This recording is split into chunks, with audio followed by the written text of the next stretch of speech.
course, we're talking about how to get your student to college and keep the student in college. And we talked about some of those resources that are available from a parent's perspective in the first half of our show. In this half of our show, welcome back LaKesha Page. She is the Director of College Savings for the Tennessee State Treasury Department. You've been with us before to talk about some of those long-term savings plans, some of those things that parents and families can do to make sure they start off early in the process in saving for college. So welcome back, and thank you so much for coming to talk to us again. Thank you. Thank you for having me back. So let's talk about what's available from a U.S. Treasury perspective. You deal with families all the time and processes and programs to help people start to save. We're seeing some interesting numbers, though, when it comes to plans like 529, where it looks like more people are utilizing that and more people are saving nationally these days. Are you finding that in Tennessee as well? Absolutely, absolutely. I think that the 529 is a product. It was started in 1996.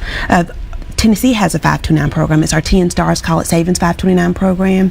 529s offer special tax advantages, and that is, the money is saved, it earns, potentially earns, and when it's withdrawn for higher education expenses, it's withdrawn tax-free, so there's never a tax on the earnings. So as a tax-free vehicle when used for qualified educational expenses, I think that parents are finding that is very beneficial, and so that's why you see the popularity of 529s and more money being saved in these vehicles. And is it surprising to you that so many people are using that as an option these days? Is it that we're having, more great conversations when that little one comes into the world about the importance of saving early, or is it that people are seeing these constant increases in college prices and they're thinking, I've got to do something and I've got to do it fast? Well, I think it's a combination of a lot of things. Honestly, I really do. I think that some families, they're going to be in the mindset to save anyway. That's just have a nature to save.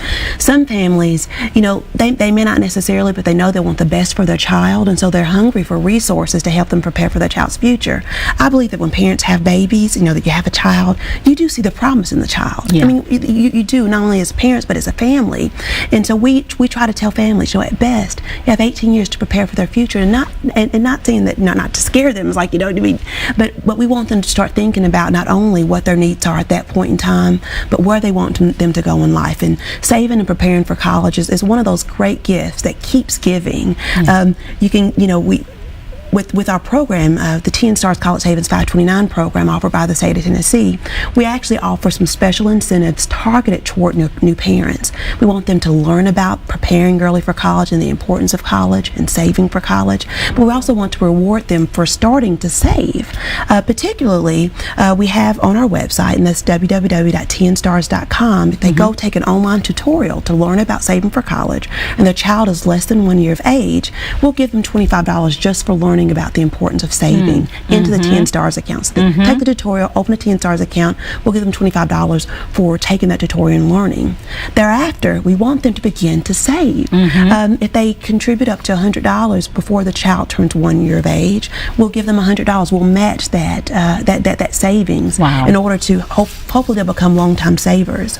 One thing about preparing for college is it doesn't have to be an individual family thing. It can be birthday gifts, Christmas gifts, and so it can take the entire family. I know that sometimes after a while friends and families ask, what can I get them for this occasion, whether it's a birthday or for Christmas, and they can gift into the college account. But we try to, hopefully people have a long investment horizon and they start saving early and preparing early for future college costs. That's actually a great idea. Of course, I'm way past college age right now, but my grandmother used to always give us savings bonds back in the day, and of course we use those to pay for stuff later in life, but that's really a terrific idea. Instead of all of the things that kids probably don't need because they already have them, have grandma and auntie and all of those folk just sort of make a gift into that that college fund. And you'd be amazed at how many people want to sow into that child's future.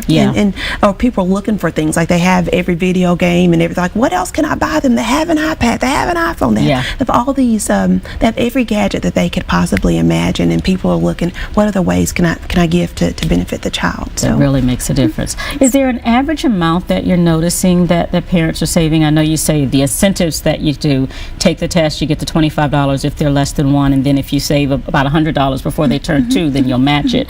But are you finding that people are doing like $10 a month or $50 a month or so much each year? Well, I'll tell you, we do have about a third. We have about 3,600 accounts currently in our 10 Stars College Savings Program. We launched it September of 2012, and we found on average that people are putting away. That we have about a third of our account owners that are actually doing periodic contributions from their bank savings or their bank checking accounts. Those contributions on average are about $87, where people are, periodically, whether it's monthly or whether it's bi-monthly or whether it's, twice a week, they're putting in periodic contributions. About a third of our account holders are. Our average account size since we've launched our 10 Stars plan is about $3,000. But we're a new plan. We've only been open since September of 2012. Nationally, you'll see that average account size is a lot larger because the industry is just more mature. Right. 529 started in 1996, so you'll see account balance averaging somewhere around 15,000 or so nationwide. And we think in Tennessee, which is just relatively new, people haven't had an opportunity on average to build up those type of account balances. But you will find that even the national average in saving in 529 plans doesn't meet the average cost to attend college. Right. And so we as an industry, as a 529 industry, are still trying to get more people to save, but also those that are saving to save more, because there will be a cost once college comes in. And it's kind of like a three-leg stool. There's what families save for college, and some families will be able to totally finance their child's college based on those savings. But then some, they'll have scholarships and grants, and then the other stools, some have to take out loans. Those kind of three ways that people use to finance college, we want people to really beef up the amount that they save and prepare. Is there any other thing that families should really think about, and especially from your perspective, from a state, kind of looking from a state point of view of what's needed? And you obviously monitor and know what the prices are in state schools, but should they think about, staying in state versus going out of state? Not just because we want them to be in Tennessee, right? But because it makes it may make economical sense. Are there other things that people should think about that just make sense for them to be able to afford it? That is absolutely true. And I think that people should also, a 529 is for any post-secondary education. Yeah. So it's for any education post-high school.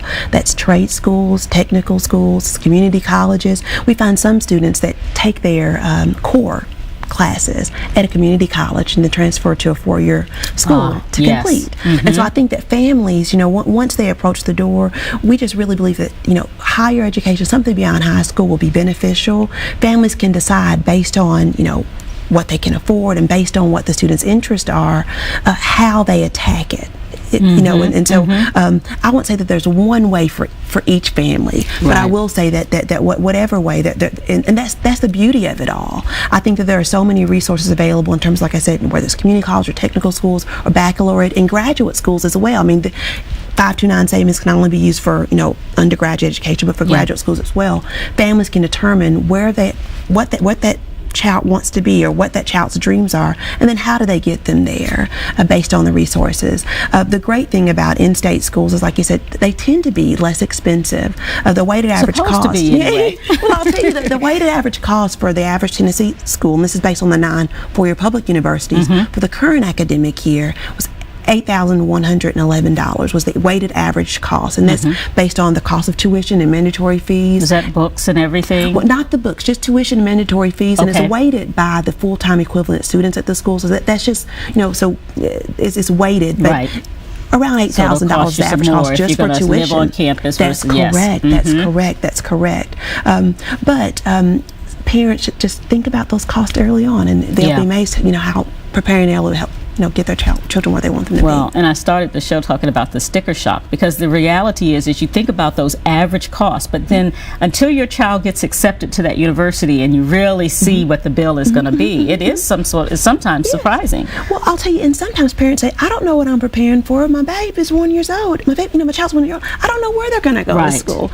But you do have to think about where they may go. That is correct. And you have some families who already know they might be a legacy at a school. But I think that, what we don't want parents to become as overwhelmed by the decision. Like, there are so many things to decide, and we're saying it's quite simple at the beginning. Just begin to prepare financially. Just prepare. And, Let's get that website one more time. We've got just a few seconds. Tell me again where people can go on. www.tnstars.com. That's TNSTARS.com.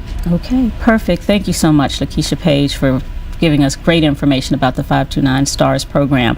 And also the other information we received, remember, was information-village.com. That's the other website of the service for parents to do that planning as well. So check out both of those, and we'll put those on our website as well. Thank you for being here. Thank you so much for being here. We'll see you again next time.